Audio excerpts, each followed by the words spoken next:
वाचा छंदयानाचा घेतलासे नेघे नेघे नेघे माझी वाचा तुका म्हणे हवा हवा हवा साधा सतत नामस्मरण. आणि हे संतत्वाचं व्यवस्थेचं लक्षण आहे. तेची संत ज्यांचा एक नेनाती काही कानाटोणा कशापासून नामस्मरणापासून. नामस्मरणाशिवाय कोणता कानाटोणा ते जाणत नाही. तेच कोण आहे? संत कृष्ण विष्णू हरी गोविंद या नामाचे निकळत बंध माझी आत्मचर्चा विशद उदंड गाती सततं कीर्तयंतो सदा नाम घोष करू हरी करा. संत हे नामधारक आहे आणि नामधारक संतांनी असा ठसा म्हणजे शिक्कामोर्तब निर्णय देऊन ठेवलेला. कारण ते एकांतात बसले होते. संत एकांती ते एकांतात बसले, सगळे सिद्धांत शोधले, जीवासाठी आवश्यक काय आहे ते पाहिलं आणि निवडून सार भगवंताचं नाम त्यांनी काढून आपल्या हातात दिलं. विठ्ठल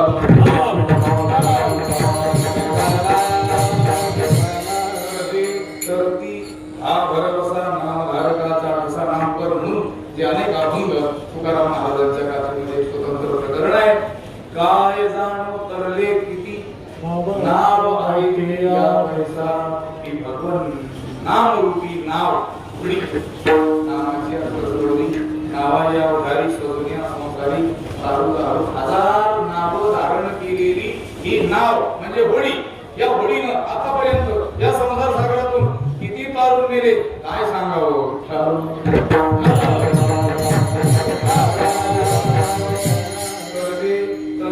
हा भरवसा नामधारकाचा ठसा त्याने आपल्याला भरोसा दिलेला आहे. तुका म्हणे तुम्ही चाला याची वाटे भरोसेने भेटे पांडुरंग त्यांनी आपल्याला वाट दाखवली. ते सुद्धा ज्या संतांनी वाट दाखवली त्या मार्गाने गेले. मार्गी बहुत याची गेले साधू संत किंवा मार्ग दावली गेले नाही. दयानिधी संत येण्याची बंधे चालू राहता नवडे गुंता कोठे काही. आणि आपण सुद्धा त्यांनी दाखवलेल्या मार्गाने गेलो तरच आपण निश्चित इच्छित स्थळापर्यंत जाऊन पोहोचू. नका जाऊ आड राहणे अशी गरज आम्ही ते सांगतो. तुका म्हणे वाटे आणि नको कुठं येऊ ते तर देवाला म्हटले तुकाराम महाराजांनी मागणी करताना. पण आपण आपल्याला म्हणायचं आपण वाटे कुठू द्यायचे नाही. नीट आळंदीने हर आळंदीला जायचं लक्षात. आपण पंढरीची आळंदीची नेवासाची जी प्रेमभक्ती भोगायची ही वाट दाखवली की नाही संतांनी. ज्ञानेश्वरी महाराज नामस्मरण नामस्मरण हरिनाम कीर्तन भजन ही वाट दाखवली की नाही. आपण दुसऱ्या वाटेने जायचा प्रयत्न करायचा.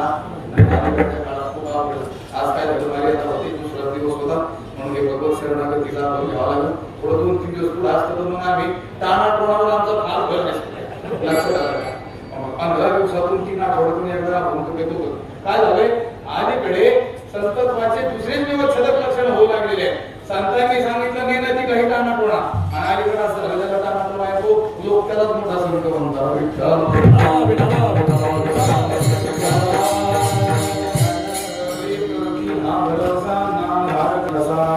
आणि हे भगवत शरणागती रूपी भगवान नाम रूपी साधन कसं आहे तर या साधनाने मोक्ष तर निश्चितच मिळेल. मोठी नाव अति मोक्ष कायसी साक्ष बहुतांची नामाने मोक्ष नाही असं कोणी म्हणेल तर त्याचं कोण सुद्धा पाहू नका. तुकाराम महाराज आपल्याला म्हणतात नामाने मोक्ष निश्चित. सामान्य लोकात एक संभ्रम असतो. आम्ही जर भक्ती मार्ग धरला नाम मार्ग धरला तर देव मिळेल हो आम्हाला. पण आमच्या संसाराचं वाटलं झालं तर काय करा. कारण काही प्रमाणात त्यांनी उलट्या अर्थाने घेतलेले असतात. देवाची कोण आला त्याच्या घरात पडीला संसार सुरू आमच्या संसाराचं वाटलं झालं तर काय संसार शब्दाचा अर्थ किंवा येणं झाले चिरापडे येणं जाणं जन्म संसार आहे. तुमच्या लेकराबाळाचा संसाराचं वाटलं नाही होणार. उलट आपला संसार आणि आपला परमार्थ हे दोन्ही जर यशस्वी करायचे असतील तर निर्मळ अंतःकरणानं आपण देवाचं नाव घेतलं पाहिजे. भक्ती मुक्ती जेते फळ भोळे भाविका निर्मळ तिसरं चरण आहे. भक्ती म्हणजे भोग म्हणजे संसार इहलौकिक संसार आणि मुक्ती म्हणजे मोक्ष म्हणजे पारलौकिक कल्याण. या दोन्ही उभय गोष्टी प्राप्त होण्याचं स्थान आहे नामस्मरण. फक्त एक गोष्ट मात्र अट आहे कोणती? भोळे भाविका निर्मळ अंतःकरणाच्या भोळ्या भाविकासाठी नाम साधना ही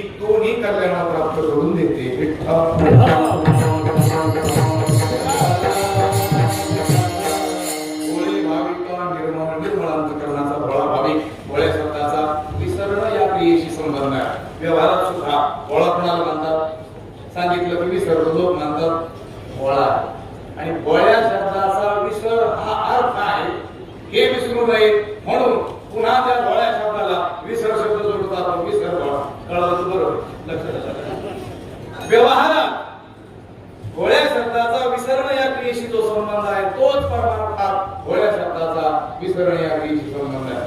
पण संसारात काही विसरणाला भोळा म्हणतात. उदाहरणार्थ बावळटाला भोळा म्हणतात. पण बावळट म्हणता येत नाही म्हणून भोळा म्हणतात.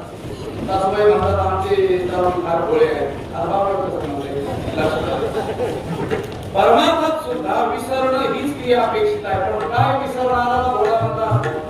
मी माझी ऐशी आठवण विसरली दयाचे अंतःकरण पारखा तो सांगण्याशी जाण निरंतर मासा तुका म्हणे भोळा जिंकू जाणे गळी बाळ. असा निर्मळ अंतःकरणाचा जो भोळा आहे त्याने फक्त नाम साधना केली रे केली की त्याला भुक्ती आणि मुक्ती दोन्ही प्राप्त होतात. त्यामध्ये एक अभंग आहे. कर्म आणि धर्माचे रिंदी जाया लागी साधक सिद्धे साधन साधिला भागी थोड तुझे नाम आवडत देखमत तुझे उच्चारिता मला वाटत असेल तर किती तर नाही. भुक्ती आणि मुक्ती नामापाशी प्रत्यक्ष चारी वेद साही शास्त्रे ऐसी वर्ताती साक्ष ज्ञानेश्वर महाराज म्हणतात चारही वेद आणि सहा शास्त्र अशी साक्ष देतात की नामाजवळ देवाच्या नामाजवळ भोग आणि मोक्ष प्रत्यक्ष नांदतात. मला सांगावं जर एवढं बोलून संतांनी सांगितलं आपल्याला विश्वास ठेवायला काय रोग आला? आम्ही काल बोललो शिबिराचा आवाज गेला आणि 2-3 कीर्तन होतो एका दिवसाची. त्या सकाळी शिरावा आवडायचे भरगाव होत असते पण त्याने आवाज नाही बसत. या मुलांना ओढूनच आवाज गेला. पण आनंद आला बरं मुलांना शिकवताना. कारण ते मुलं म्हणजे देवाचे रूप असतात. त्यांना शिकवलेलं त्यांनी जेवढे ज्ञान वास्तव 15 अध्याय काही स्तोत्र म्हणून दाखवले तर तो आनंद जरा वेगळाच आहे. 1000 कीर्तन करून सुद्धा तो आनंद नाही.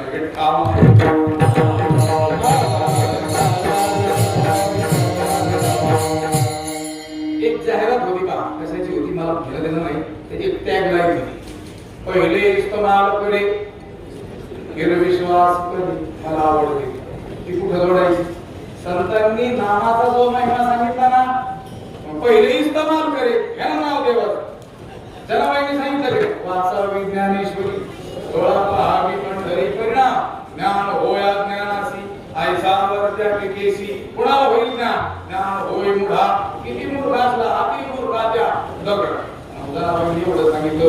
मला सांगा बरं ज्ञानोबाईंनी काय ज्ञानेश्वरीची जाहिरात करण्याची एजन्सी दिली होती त्यांच्यावर. जाहिरात करा आमच्या नाही त्यांचा तो अनुभव आहे. वाची नजूर कोणी जरी त्याची लोकांकडे मग जनाबाईंवर विश्वास ठेवावा. भाव धरून या वाची ज्ञानेश्वरी कृपा करी हरी नाथ महाराजांवर विश्वास ठेवावा. 100-200 वेळेस वाचावी ज्ञानेश्वरी. पहिले इस्तेमाल करे.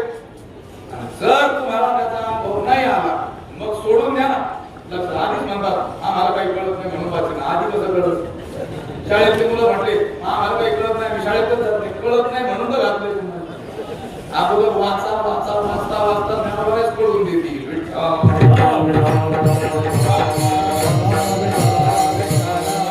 नामाबद्दल जेवढं संतांनी सांगितलं तेवढं दुसऱ्या कोणत्याच गोष्टीबद्दल सांगितलं नाही. भुक्ती मुक्तीचे ते स्थळ भोळे भाविका निर्मळ. तुकाराम महाराज ही गोष्ट बराच वेळ सांगत होते. ऐकणारा म्हटलं की तुम्ही जे सांगता ते मनाने सांगता. तुकाराम महाराज म्हटले मनाने सांगायचं मी आजकालचं कीर्तन थोडं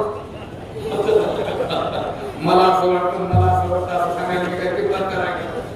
कीर्तनकार सांगत असेल मला असं वाटतं पण तुम्ही तिथं ऐकून नाही घ्यायचं. त्याने सांगितलं पाहिजे ज्ञानोबाला असं वाटतं. तुकोबा आहे नामदेव आहे सावळा महाराज जोरबा काका यांना असं वाटतं. कारण तू शिकलेला आहे बाबा. तू जीवनाचा काही काळ घातलेला आहे. त्यांना काय म्हणायचं ते तुला ठाऊक आहे. गुरुकृपेनं ते आम्हाला सांग. तुला असं वाटतं तुला असं वाटतं हे सांगू. कीर्तनकार जर म्हटलंय तो बरोबर मला असं वाटतं तू खालून असं म्हणायचं हे घरी सांग. आणि ते हे ऐकत असतील तर ते भानगडीत पडून लक्षात आलं. तुकोबा म्हणते हे माझी वाणी पदरीची. मी हे जे काही बोलतो हे माझ्या पदरचं नाही. वाचा बोलो वेद नीती कबू संती केले ते तुका म्हणे नाही विश्वास माझ्या महावे पुराणे विचारुणी मी हे जे सगळं सांगितलं 3 चरणात हे पुराणांनी गायीने